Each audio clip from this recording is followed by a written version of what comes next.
አብርሃም በዙሪያው ነገሮች ሲከናወኑ ተመልካች ብቻ አልነበረም። ነቢይ ብቻ አልነበረም። የሚጸልይና እግዚአብሔርን የሚያመልክ ሰው ብቻ አልነበረም። በዚህ ምዕራፍ ወደ ጦርነት ገባ። ዋናው ጥያቄ ግን ድሉ ከየት መጣ? በሕይወታችን ያለው ድል ከራሳችን ነው ወይስ ከእግዚአብሔር? ሰላም የተወደዳቸው የእግዚአብሔር ቤተሰቦች፣ ከቁጥር 1 እስከ 16 የተገለጸው ታሪክ በነገሥታት መካከል የተካሄደውን ታላቅ ጦርነትና በዚህ ግጭት ውስጥ አብርሃም የወንድሙን ልጅ ሎጥን ለማዳን ያደረገውን ተግባር ያሳያል። በኤላም ንጉሥ ኮሎዶጎመር የተመሩ 4 ነገሥታት ተባብረው በሶዶም ንጉሥ የተመሩ 5 ነገሥታት ላይ ጦርነት አደረጉ። ይህ ግጭት የፖለቲካና የኃይል ትግል ብቻ አልነበረም። በተለያዩ አገራትና ክልሎች መካከል ያለ ታላቅ የሥልጣን ፍላጎት ነበር።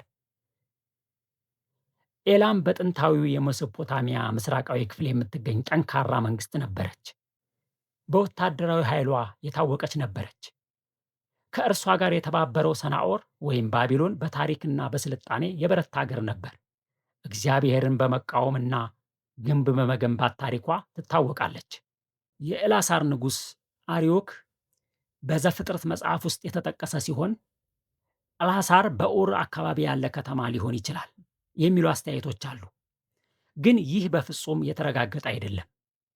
በሌላ በኩል ኡርናሙ በዚሁ አብርሃም በኖረበት ዘመን አካባቢ በኡር ከተማ የነገሰ ታሪካዊ ንጉሥ ሲሆን በዘመኑ መንግስቱና የሕዝብ አስተዳደሩ ጠንካራ ነበር።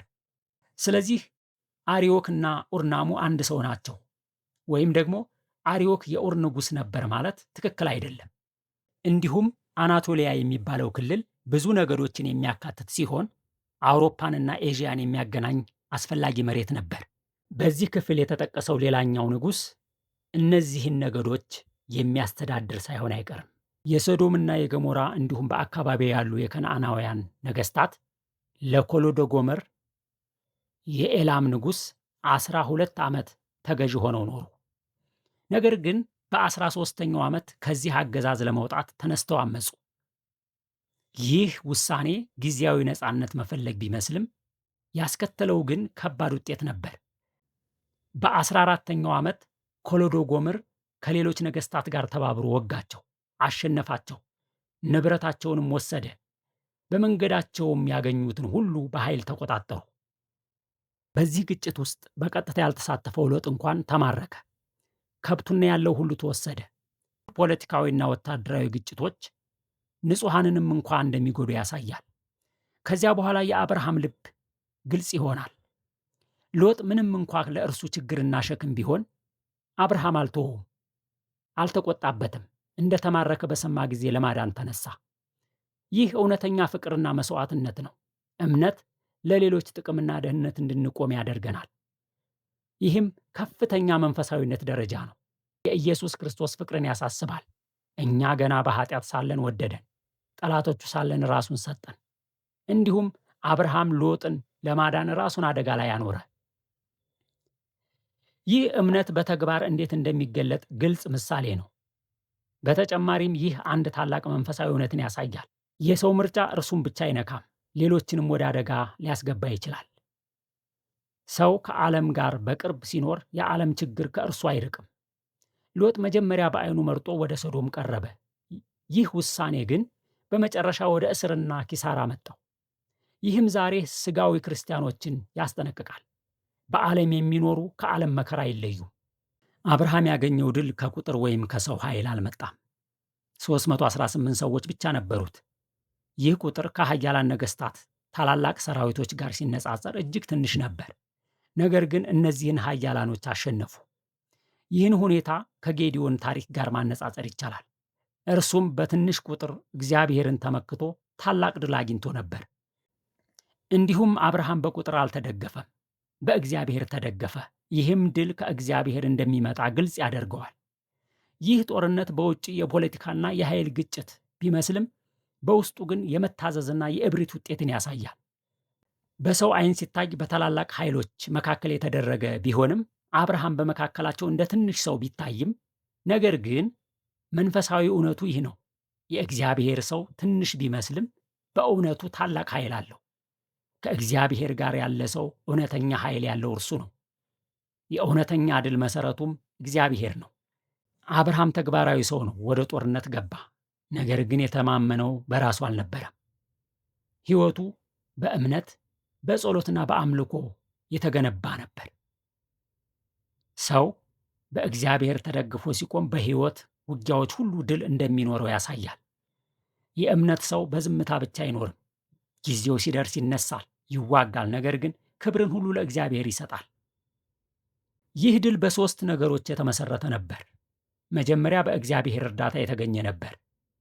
የሰው ኃይል ብቻ በቂ አይደለም፣ እውነተኛ ድልም ከእግዚአብሔር ነው። ሁለተኛ፣ እነዚህ 318 ሰዎች በቤቱ የተወለዱ ነበሩ።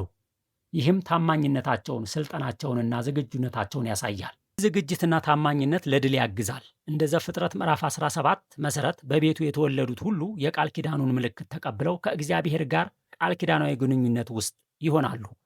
እነርሱ መደበኛ ሰራዊት ብቻ ሳይሆኑ በመንፈሳዊ መሠረት የተገነቡ መሆናቸውን ያሳያል። በቁጥር ጥቂት ቢሆኑም በታማኝነት በስልጠናና በአንድነት የተጠናከሩ ነበሩ። ሦስተኛ ደግሞ ስልት ተጠቅመው በምሽት ጥቃት አደረጉ። ይህም ያላቸውን ጥበብና አስተዋይነት ያሳያል። ነገር ግን ከዚህ ሁሉ በላይ የእግዚአብሔር እጅ ነበር። ይህ ለእኛ የሚያስተምረን መንፈሳዊ ጦርነት በሰው ኃይል እንደማይሆን፣ ነገር ግን በእግዚአብሔር ቃልና በጸሎት በመታዘዝ እንደምናሸንፍ ነው። ስለዚህ ክርስቲያን የመንፈሳዊ ዕቃ ጦር ሁሉ መልበስ አለበት። ምክንያቱም እውነተኛ ድል በቃል በጸሎትና በእምነት ይመጣል። የእግዚአብሔርን ቃልና ጸሎት በእምነት ስንጠቀም ለድል ኃይል እናገኛለን። ኢየሱስ በማቴዎስ ወንጌል ምዕራፍ 4 ውስጥ በቃሉ አማካኝነት ክፉ እንዳሸነፈ ያሳያል። የእግዚአብሔር እጅ በአብርሃም ላይ ነበረ። እኛም ቃሉን በትክክል መጠቀምን መማር አለብን።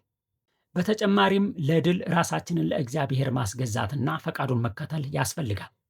የእስራኤል ነገሥታት እግዚአብሔርን ሲታዘዙ ድል ሊኖራቸው ነበር። በራሳቸው ፈቃድ ሲንቀሳቀሱ ግን ይሸነፉ ነበር። ለምሳሌ ኢዮስያስ በእግዚአብሔር ፈቃድ ሳይሆን በስሜት ተነሳስቶ ወደማይመለከቱ ጦርነት ሲገባ በዚያው ሲሞት እናያለን። ቤተ ክርስቲያን በመንፈሳዊ ጦርነት በድል ለመቆም ራሷን ለእግዚአብሔር በማስገዛትና ፈቃዱን በመከተል መዋጋት አለባት። እኛ ዳግም ተወልደናል። ዓለምን የሚያሸንፈው እምነታችን ነው። ስለዚህ በእምነት ቆመን በእግዚአብሔር ኃይል ድልን እንቀበላለን። እንዲሁም ይህ ታሪክ ስለ ፈተና ይናገራል። አብርሃም ወደ ጦርነት መግባቱ ቀላል ነገር አልነበረም። ነገር ግን ፈተናው ለእድገት ሆነለት። በሕይወታችን ለመሻሻል ስንፈልግ አስበንና ፈቅደን የምንወስዳቸው ልዩ ልዩ ፈተናዎች አሉ። ለምሳሌ ለመማር፣ ለሥራ ቅጥር ወዘተረፈ ፈተና እንወስዳለን። መንፈሳዊ እድገትም እንዲሁ ያለ ፈተና አይሆንም። ኢየሱስ ክርስቶስ ወደ አገልግሎት ከመግባቱ በፊት ተፈትኗል። የቀረበለትም ፈተና በፍጹምነት ደረጃ አልፏል። ስለዚህ ዛሬ በፈተናችን ሊረዳን ይችላል። ፈተና እምነታችንን ለማጠንከር እንጂ ለማጥፋት አይመጣም። ስለዚህ በፈተና መታገስና መገዛት አስፈላጊ ነው። ድል በቁጥር ወይም በሰው ኃይል አይመጣም። በእግዚአብሔር በእምነትና በመታዘዝ ይመጣል። አብርሃም ድል በማድረግ ሎጥን አዳነ፣ ያለውን ሁሉ አስመለሰ። እግዚአብሔር አንድ ግለሰብ የእምነት ሰው በማስነሳት ጭቆናንና ፍርሃትን ከብዙዎች ጫንቃ ላይ ጣለ። ከቁጥር 17 እስከ 24 አብርሃም ከድል በኋላ ሲመለስ ከሁለት ነገሥታት ጋር ተገናኘ፣ ከሰዶም ንጉሥ እና ከሳሌም ንጉሥ መልከጼዴቅ ጋር። ይህ ግንኙነት ሁለት የተለያዩ መንገዶችን ያሳያል። አንዱ የዓለም አቅርቦት፣ ሌላው ደግሞ የእግዚአብሔር በረከት። የሰዶም ንጉሥ ከብቱን እንዲወስድ ሲጠይቀው አብርሃም ፈጽሞ አልተቀበለም። ማንም አብርሃምን አበለጸግኩት እንዳይል የጫማ ማሰሪያ ክር እንኳ አልቀበልም አለ። የአብርሃም አመለካከት ሀብትን ከእግዚአብሔር እንጂ ከሰው እጅ እንደወሰደ እንዳይቆጠር ያሳየው መንፈሳዊ ቁርጠኝነት ነው። በዘፍጥረት ምዕራፍ 12 አብርሃም ገና በእምነት መጀመሪያ ደረጃ ላይ ነበር። ፈርቶ ሳራን እንደ እህቱ አቀረበ፣ ከፈርዖንም ሀብት ተቀበለ። አሁን ግን አብርሃም በእምነቱ አድጓል፣ በሕይወቱ እየበሰለ ነው። ስለዚህ የስጦታውን ምንጭ ይመረምራል፣ ከክፉ ጋር አይተባበርም፣ ለእግዚአብሔርም ክብር ያመጣል። ክርስቲያን ከእምነቱ ጋር የሚጋጭ የዓለም ጥቅም መቀበል እንደማይገባው እና የበረከት ምንጩን በእግዚአብሔር ብቻ እንዲያደርግ ያስተምራል። የሰዶም ስም ከጥፋትና ከመቃጠል ጋር የተያያዘ መሆኑ ደግሞ ከዚያ የሚመጡ ስጦታዎች የሚያስደስቱ ቢመስሉም የሚያልፉና የሚጠፉ መሆናቸውን ያሳያል። ስለዚህ አብርሃም የዓለምን ክብር ከመቀበል ይልቅ በእግዚአብሔር ላይ መደገፍን መረጠ። በተቃራኒው ግን መልከ ጼዴቅ እንጀራና የወይን ጠጅ አመጣ፣ አብርሃምንም ባረከው። ሳሌም ሰላም ማለት ሲሆን የኢየሩሳሌም የጥንት ስም ነው። መልከ ጼዴቅም የጽድቅ ንጉሥና የልዑል እግዚአብሔር ካህን ነበር። ይህ ሁሉ በኢየሱስ ክርስቶስ የሚመሰል ነው። እርሱም ዛሬ በሰማያዊቷ ኢየሩሳሌም የጽድቅ ንጉሥና ካህን ሆኖ በጽድቅና በሰላም እግዚአብሔርን እንድናገለግለው አድርጓል። እውነተኛ በረከት ከእግዚአብሔር እንጂ ከዓለም እንደማይመጣ ያሳያል። እኛም ክርስቶስን እንደ ካህናችንና ንጉሣችን በመቀበል በጽድቅና በሰላም የተመሰረተ ሕይወት መኖር አለብን። መልከ ጼዴቅ ያመጣው እንጀራና የወይን ጠጅ የክርስቶስን መስቀል መስዋዕትነት ያስታውሳል። ኢየሱስ ክርስቶስ በሉቃስ ወንጌል ምዕራፍ 22 እንጀራውንና ጽዋውን በመስጠት ሥጋውንና ደሙን እንድናስብ አዘዘ። ስለዚህ እኛ የጌታ እራትን በክብር መካፈልና መስቀሉን በዕለታዊ ሕይወታችን ማስታወስ ይገባል። ከዚህ በኋላ አብርሃም ከሁሉ አስራትን ለመልከ ጼዴቅ ሰጠ። እንዲሁም አስራት በያዕቆብ ሕይወት ተተግብሯል። መስጠት ከሕግ በፊት እንኳ እንደነበረ ያሳያል። አስራት በኋላ በእስራኤል ሕይወት በሙሴ ሕግ የተደነገገ ሲሆን ዋናው መርህ ግን እግዚአብሔርን በመስጠት ማክበር ነው። በአዲስ ኪዳን ዘመን ግን መስጠት ከሕግ ግዴታ ይልቅ የጸጋ አምልኮ ነው። ስለዚህ የምንሰጠው ለሰዎች ብቻ ሳይሆን በመንፈሳዊ እውነታ መሰረት ለኢየሱስ ክርስቶስ ነው። ይህን መንፈሳዊ መርህ በሁለተኛ ቆሮንቶስ ምዕራፍ 8 ያሳያል። የመቄዶንያ አብያተ ክርስቲያናት በድህነታቸው ውስጥ እንኳ በልግስና ሰጡ። መጀመሪያ ራሳቸውን ለጌታ አቀረቡ። እንዲሁም በሉቃስ ወንጌል ምዕራፍ 21 የመበለቲቱ ታናሽ ስጦታ ከሌሎች ብዙ ስጦታ በላይ እንደሆነ ተቆጠረ፣ ምክንያቱም ከልብ ሰጠች።